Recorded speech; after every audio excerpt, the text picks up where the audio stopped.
Should you apply for a job you're overqualified for? Join me for this discussion with Pamina Swainaina, the CEO of Corporate Staffing, and myself, Cynthia Wakio, Communication and Events Manager, and we will discuss and give you tips on how you should approach this. Thank you for joining me.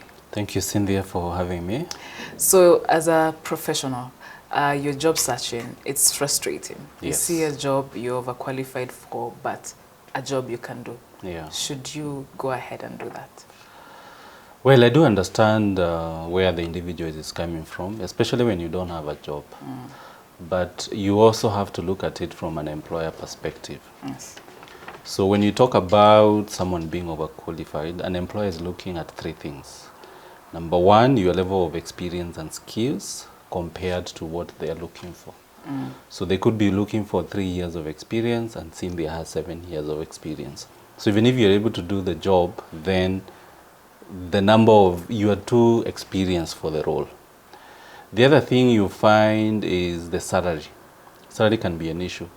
So for example, if your last or current job is paying you double or even triple, it doesn't matter even if you're not working, but if you're earning a certain level and the job pays lower, someone might think also that you're overqualified. That one I've seen with employers is also the issue of age. So for example, there are some positions which are entry levels, and for that, they would prefer entry level, so fresh graduates, people who are 23 years up to 26 years. So if you're 32 years and you don't have a job, or you want to move because they are paying this entry level, 100,000, but you see there's a mismatch when it comes to the age. And for employers, at the back of their mind is, if we hire this person and they are overqualified, two things. They're not going to find the job interesting enough for them to stay.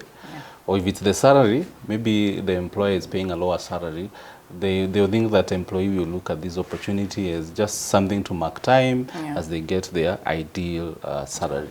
So you've got, it's not just a matter of that I myself as Paminas, I'm ready and willing to work and there's a job here I can do. You also have to consider the employer perspective.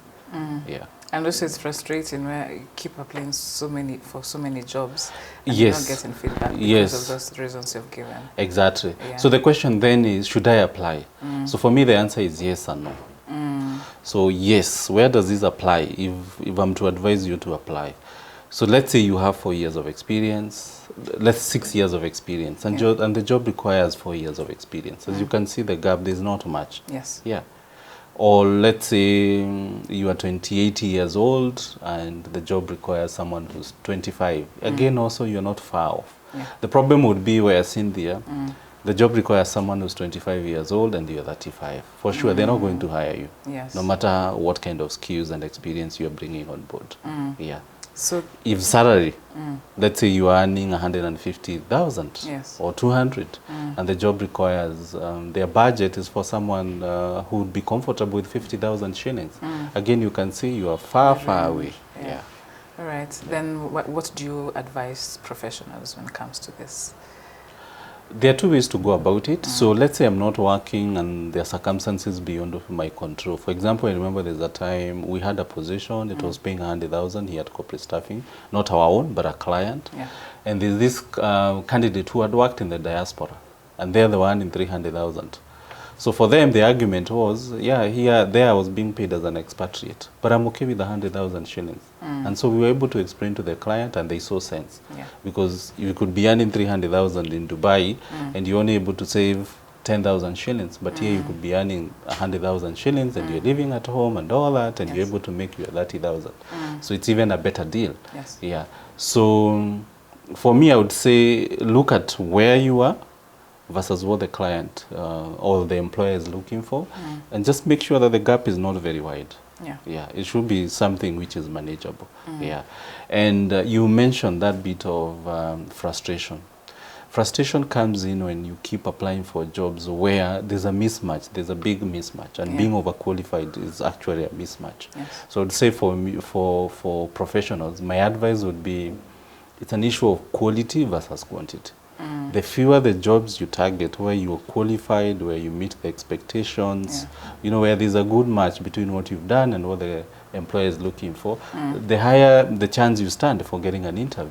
Yes. Yes, and that also builds into your morale, you know, and I mean, you can keep at it as opposed to making 50 applications in a every day. week, Yeah. and you're not getting anywhere. Yeah. Yeah. I think that's where people go wrong, applying for quantity, or rather going for quantity over quality. Yes, and also the thing is also it profiles you as a desperate job seeker.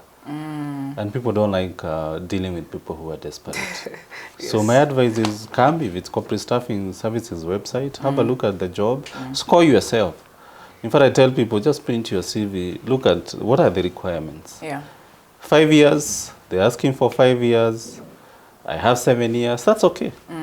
But if they're asking for 5 and you have 10, 12 years of experience, unfortunately, no matter how desperate you are for a job, HR professionals, recruiters, they are trained to pick on such things because we want someone who's a good fit. And I'll ask you, remember, you may never have worked in HR, or you've never even been a manager in charge of recruitment. Yes. But look at the way you were when you're in Form 1 and Form 4. Different mindset, Yes. different expectations. Yeah. So now can you imagine the way, if I want a Form 1, I want a Form 1. If I want a Form 4, I want someone who's ready to go out there. Yeah. They are ready even for university and such kind of things. The Yes. thinking is different, and the expectation is something also very different. Very true. Yeah. Thank you for those tips, and thank you for watching. For more job search tips, interview tips, CV writing, here is your channel. Please subscribe, and please share this video, leave a comment for us to see, and also address as a topic, and we'll see you in the next video. Thank you.